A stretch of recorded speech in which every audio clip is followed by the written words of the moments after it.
Etu, tudo bem? Eu acho que é assim que pronuncia o seu nome. Se não for, você me perdoa. Você deixou 2 comentários aqui no vídeo que eu coloquei e eu queria debater isso com você. Bora lá?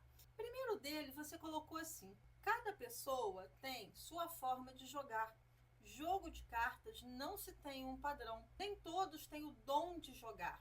Então, fazer curso de cartomancia, a pessoa precisa ter vários aprendizados. E aí eu respondi para você que eu concordava realmente que cada pessoa tem seu jeito e que isso se chamava estilo, e que eu discordava quando você dizia que a cartomancia era um dom, que eu acredito que ela é dedicação e aprendizado.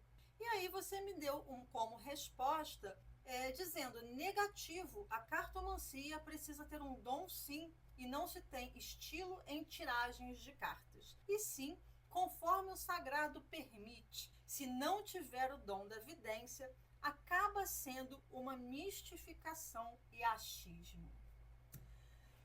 Bom, antes de tudo, deixa eu me apresentar. Meu nome é Dri Conde, eu sou especialista no baralho Petit Lenormand e estudo essas cartas há 38 anos. Então, talvez eu estude essas cartas até mesmo antes de você ter nascido. Não sei que idade você tem, mas pela sua foto aqui eu acho que você é bem jovem. Então, deixa eu te explicar algumas coisas, porque pelo comentário que você deixou aqui, me parece que talvez você tenha passado aqui sem entender muito bem sobre o que eu trabalho e como eu trabalho. A minha abordagem ela é fundamentada em técnica, história e prática consciente. Então, vamos por partes, ok? Primeiro, sobre essa sua afirmação de que cartomancia é dom e não estilo. E aí eu preciso discordar de você. Vamos começar falando sobre dom. Se uma pessoa é vidente, como você mencionou, se ela tem esse dom, que sentido faria ela precisar das cartas para manifestar o seu dom? A vidência, se existisse como algo estritamente místico, não precisaria de nenhuma ferramenta para se manifestar. Ela é, por si só. O baralho Petit Lenormand nasceu como uma ferramenta acessível, popular. Ele era praticado, a cartomancia com ele era praticado pelas mulheres nas cozinhas das casas. E usavam esse baralho para interpretar os seus símbolos de forma prática, com coisas do cotidiano. Ele não tem nada de místico.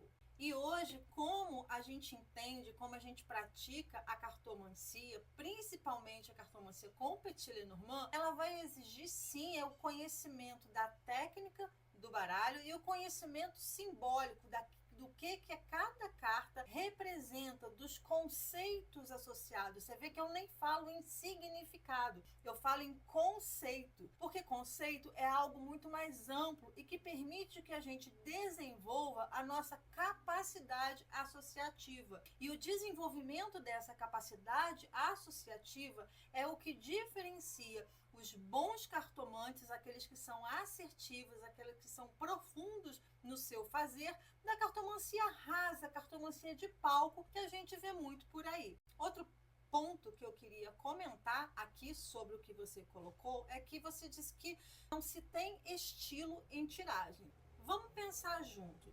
As cartas, elas são uma linguagem. Inclusive, quando eu ensino para os meus alunos, eu falo para eles assim: é como aprender uma nova língua. Primeiro você vai aprender as palavras, depois você aprender as pronúncias, depois você aprende a juntar as palavras, formar frases, até que você consegue contar uma história. E assim como em linguagens você tem sotaques, você tem estilos de pronúncia, estilos de narrativa, acontece a mesma coisa com as cartas. Cada cartomante, cada pessoa vai ter o seu estilo de trabalhar com as cartas e de interpretar o que aquele conjunto de símbolos está querendo mostrar para gente. O meu estilo de leitura, por exemplo, ele é baseado em camadas de significados, em camadas de leitura. Quando eu faço uma leitura, eu vou explorando cada camada que cada carta tem para mim, assim como cada camada de cada combinação que estiver ali na mesa. Esse é o meu estilo.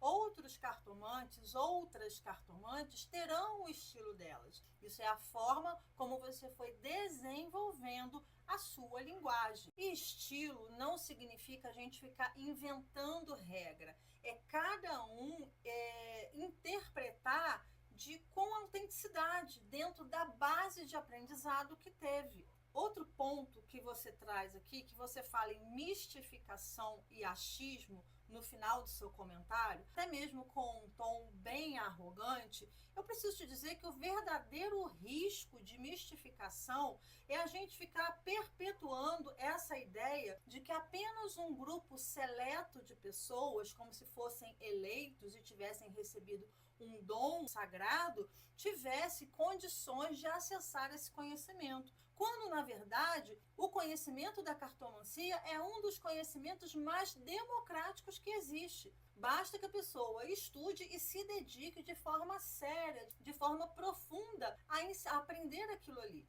E, naturalmente, não só as cartas, mas toda a dinâmica e todos os mecanismos que envolvem uma interpretação de cartas. Porque hoje a gente sabe que a gente tem fundamentos sobre como funciona a cartomancia na psicologia analítica, na neurociência, nos trabalhos sistêmicos. Então, assim, você querer me dizer que isso é dom, você me desculpa, isso é estudo. Isso é querer perpetuar uma elite que domina o sagrado. E é o que a gente tem desde que o mundo é mundo. Esse domínio do sagrado, inclusive, é muito perigoso, porque ele cria multidões cegas. Isso é altamente arriscado. E eu não compactuo com esse tipo de pensamento. Além disso, essa ideia de dom é completamente equivocada quando a gente vem falar de um sistema como o Petit Lenormand, que teve uma origem muito prática. Ele nasceu como um jogo de tabuleiro que podia ser usado para fins divinatórios, ou seja, ele não é um oráculo que veio com uma predestinação a ser definitivo. Ele é apenas mais um instrumento oracular que nós usamos no nosso dia a dia. Então fica aqui a reflexão para você. Antes de querer descartar outros pontos de vista, reflita que a cartomancia não pertence a religião alguma. Ela nasceu e deve ficar independente. Ela é um campo vasto, um campo fascinante de estudo, que ainda tem muita coisa para ser explorada. E a gente não precisa ficar limitando a cartomancia às nossas crenças pessoais. Quando você estuda e pratica com seriedade, com profundidade, você abre as portas para um mundo de possibilidades. E isso é maior do que qualquer rótulo restritivo. E sobre esse emojizinho que você colocou no final, meu bem, assim, olhar de desprezo para mim é nada.